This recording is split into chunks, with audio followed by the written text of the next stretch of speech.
पंडित प्रेम शर्मा जी, आपकी अपनी राय क्या है युद्ध को लेकर? ये आने वाले दिनों में और बढ़ेगा, और कंट्रीज इसमें इन्वॉल्व होंगी, ये महायुद्ध की तरफ बढ़ रहा है?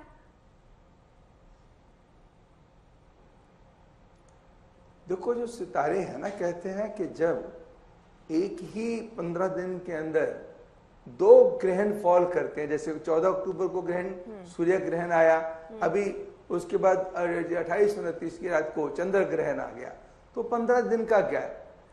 जब ऐसी स्थिति आती है तो आने से 40 दिन पहले ये अपने रंग दिखाने शुरू कर देता है, और आने के 3 महीने तक ये ग्रह जो है काफी हद तक परेशानी पैदा करता है। मोर ओवर, अगर ग्रहों को आज की स्थिति से भी देखा जाए, जैसे मेष राशि में पड़ रहा है और केतु नक्षत्र में, केतु का नक्षत्र है, तो केतु के नक्षत्र में पड़ रहा है, तो ये और ग्रहों की अब से स्थिति भी, सूर्य मंगल बुध केतु एक साथ आज जो बैठे हुए हैं, ये इंडिकेशन देते हैं कि आने वाला समय ध्यान पूर्वक चलने वाला है। युद्ध के हालात बढ़ेंगे बहुत, जिसको कहता है कि जैसे अमेरिका की राशि मेष राशि जो है ना, उनके ऊपर बहुत बड़ा असर आएगा, बड़ा प्रेशर उनके ऊपर आएगा, इजराइल के ऊपर बहुत बड़ा प्रेशर आएगा। बेशक इनकी पोजीशन अपर साइड पे ही जाएगी, बीच में हालात बिगड़ेंगे। ये ग्रहण, क्योंकि 2 ग्रहणों का मैंने वर्णन किया है, एक सूर्य ग्रहण कुछ दिन पहले होके हटा है और उसी 15 दिन के अंदर चंद्र ग्रहण आ गया, और ये अशांति देश और दुनिया में ना दे, ऐसा होता नहीं है। इसलिए जो गल्फ कंट्रीज हैं उनके ऊपर, जो मुस्लिम कंट्रीज हैं उनके ऊपर बहुत अटैक आएगा, बहुत सारे लोग इकट्ठे हो जाएंगे, इजराइल को दबाने की कोशिश करेंगे, बीच में एक समझौते की नौबत भी आएगी, मगर समझौता होने के बाद भी समझौता नहीं होगा। इस बात में मैं क्लियरली बताना चाहता हूं। एक दफा मेरी, जिसको कहता है कि लगेगा कि भी समझौता, जैसे कुछ बंधकों को छुड़वाने के लिए ऐसा हो गया, बट अल्टीमेटली लड़ाई लंबी चलेगी। ऐसे ग्रहण है, ऐसा ग्रह है। ठीक है, मैं जरा पंडित प्रेम शर्मा जी का भी रुख करना चाहूंगी। सर, आपको भारत के लिहाज से क्या लग रहा है?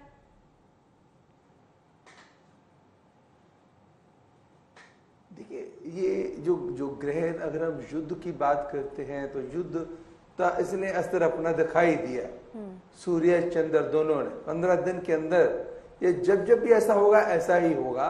हाँ, भारत के ऊपर इस युद्ध का कोई खतरनाक असर नहीं होने वाला। ये युद्ध जो है अदरवाइज बढ़ेगा। एक होता है कि क्या इस युद्ध में भारत के ऊपर कोई बहुत भारी नुकसान तो नहीं होने वाला? नहीं, बिल्कुल नहीं।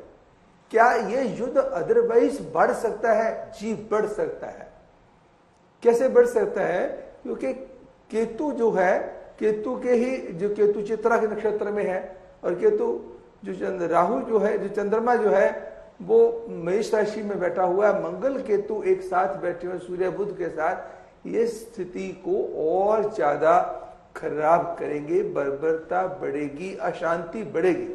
क्योंकि चंद्रमा मन होता है, चंद्रमा शांति होता है, चंद्रमा जनता होती है, जनता इसमें पिसेगी, लेकिन हिंदुस्तान की पिसेगी ये मैंने नहीं कहा है। क्योंकि ये ग्रहण है, क्योंकि जो देश है ये देवी देवताओं का है, और यहाँ के एडमिनिस्ट्रेटर्स, यहाँ के पीएम, यहाँ के पूरी सरकार, वो पूरे धार्मिक आस्था वाले जो लोग हैं। तो कहने का मतलब, हिंदुस्तान के ऊपर जो इसका असली प्रभाव है वो बहुत नेगेटिव नहीं जाने वाला।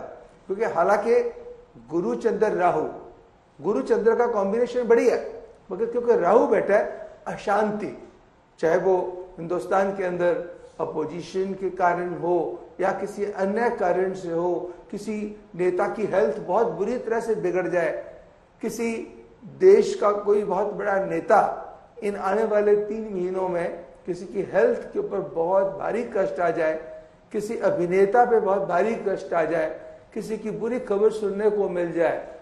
लेकिन अदरवाइज, जैसे आपने इंडिया के बारे में पूछा, इस ग्रहण के कारण इंडिया की कोई इकोनॉमिक ग्रोथ रुक जाएगी, ऐसा नहीं है। इंडिया प्रगति के दौर पे चल रहा है और प्रगति के दौर पे चलता जाएगा, क्योंकि जो शनि की पोजीशन जो भी चल रही है और जो अभी की जो केतु का जो प्रभाव है, इसने फरवरी 2024 तक काफी प्रभाव बना के रखना है, जिसमें से 18 नवंबर तक काफी टेंशन वाला समय है। बहुत केयरफुली चलते हुए, मैंने पहले भी बताया था कि बीच में हल्का सा दौर ऐसा लगेगा शांति वाला, लेकिन ऐसा होगा नहीं।